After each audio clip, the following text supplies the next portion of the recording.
तो मैं उम्मीद करता हूँ कि तुमने अब तक डेडपूल एंड वुल्वरीन मूवी देख डाली होगी, क्योंकि इस वीडियो में आगे चल के बहुत ज़्यादा स्पॉइलर होने वाले हैं। तो मूवी में हमें एक कॉन्सेप्ट इंट्रोड्यूस कराया जाता है जिसका नाम है एंकर बीइंग। पुल के यूनिवर्स में वो एंकर बीइंग होता है अपना लोगन, जो कि 2017 वाली लोगन मूवी में एंड में मर जाता है। कॉन्सेप्ट के चलते होता क्या है कि जो एंकर बीइंग मारा जाता है उसके मरने के थोड़े टाइम बाद धीरे धीरे वो यूनिवर्स खत्म होने की कगार पे पहुंच जाता है। उसके बाद टीवीए वाले आते हैं और अपने वेड विल्सन यानी डेडपूल को उठाकर ले जाते हैं। इंट्रोडक्शन होता है इस मूवी के सबसे घटिया कैरेक्टर का, मिस्टर पैराडॉक्स करके। ये चमन वेड विल्सन के सामने ये दो ऑप्शन रखता है कि या तो तू अपने यूनिवर्स को मरने दे, क्योंकि मैं एक टाइम मशीन बना रहा हूँ जिससे टाइम फास्ट चलेगा और तेरा यूनिवर्स थोड़े टाइम बाद ही 2 दिन के अंदर खत्म हो जाएगा, या फिर तू MCU ज्वाइन कर ले क्योंकि वहाँ एक बड़ा थ्रेट आ रहा है और डेडपूल को वहाँ एक हीरो बनने का चांस मिल सकता है।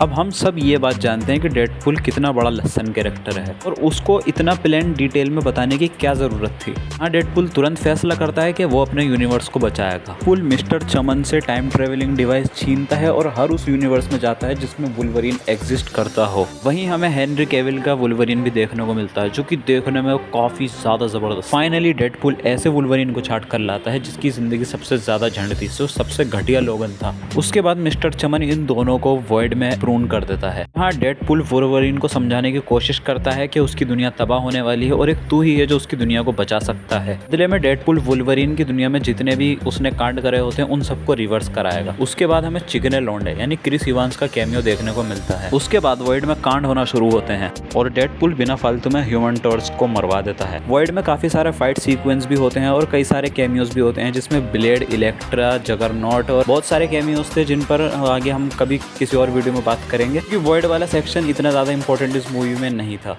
चीज़ जो कि इंटरेस्टिंग थी वो थी कैसेंड्रा नोवा बताती है कि वॉइड में एक बार एक अनमैच्योर मैजिशियन आया था जिसके पास ये सीलिंग रिंग थी, जिसकी मदद से ये कहीं भी पोर्टल ओपन करके वहां से बाहर जा सकती है। पर कैसेंड्रा नोवा कभी वहां से बाहर जाती ही नहीं थी क्योंकि उसका राज वॉइड में चलता था, उसे कभी जाने की जरूरत ही नहीं पड़ी थी। तो किसी तरीके से डेडपूल और वुल्वरीन कैसेंड्रा नोवा को फंसा के जगरनॉट का हेलमेट पहना देते हैं, जिसकी वजह से वो मरने की कगार पर आ जाती है। इस चीज को तुम वीक राइटिंग में भी कंसिडर कर सकते हो। फिर वो उन दोनों को बाहर निकलने में हेल्प करती है। फिर डेडपूल को पता चलता है कि मिस्टर चमन ने जो टाइम मशीन बनाई थी जिससे समय तेज चलता, वो डेडपूल के ही यूनिवर्स में एग्जिस्ट करती है और जिसको खराब करने का तरीका भी वो उसे बता देता है। इतने में कैसेंड्रा नोवा को पता चलता है कि मिस्टर चमन गद्दार है और वो कैसेंड्रा नोवा को ही मारने के चक्कर में लगा हुआ है। तो वो रियलिटी में आती है और ये फैसला करती है कि वो हर टाइमलाइन को इरेज कर देगी, बस खाली वर्ल्ड को छोड़ेगी जहाँ पर उसका राज चलता है, और वो एक तरीके से फिर पूरे ब्रह्मांड में राज कर पाएगी क्योंकि खाली वर्ल्ड ही बचेगा।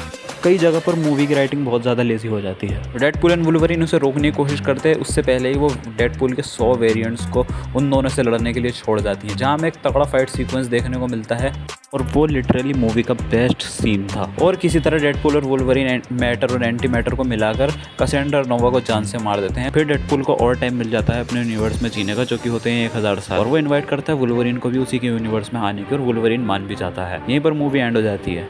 फिर आता है मूवी का post credit scene. Post credit scene के नाम पे हमें देखने को मिलता है एक घपला।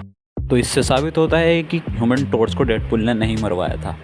तो देखने में तो डेडपूल एंड वुल्वरीन मूवी बहुत अच्छी है, पर इसकी स्टोरी लाइन पर बहुत ज़्यादा वर्क किया जा सकता था और इसे और बेटर बनाया जा सकता था, नई चीज़ों की हिंट दे सकती थी। पर पोस्ट क्रेडिट सीन के नाम पे इन्होंने हक दिया है। मेरा मानना है कि इन्होंने पोस्ट क्रेडिट सीन को काटा है क्योंकि इन्हें हाइप बनानी थी RDC के कॉमिक कॉन वाले इवेंट की। तो उसके ऊपर भी वीडियोज़ आती रहेंगी, चैनल को सब्सक्राइब ज़रूर कर लेना।